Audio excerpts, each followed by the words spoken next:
say something respectfully? I come from a very toxic household too. I've been working since I was 16 years old. I've never sold my body. I did everything I could to get to where I'm at. I'm a licensed therapist now, and I content create. Do you know how hard it took me to get to where I'm at? And I've never sold my body.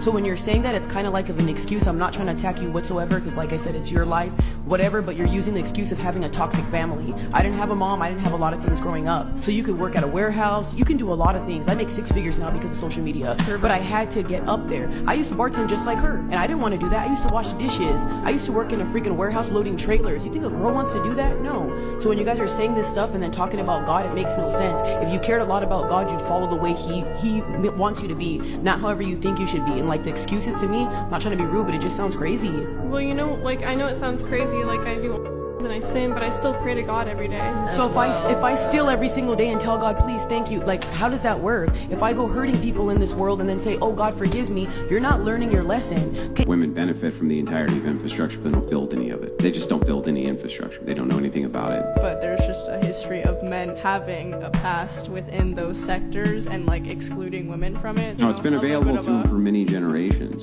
and they still opt out. They still go for teaching. They still go for service industry work. They still go for all those things.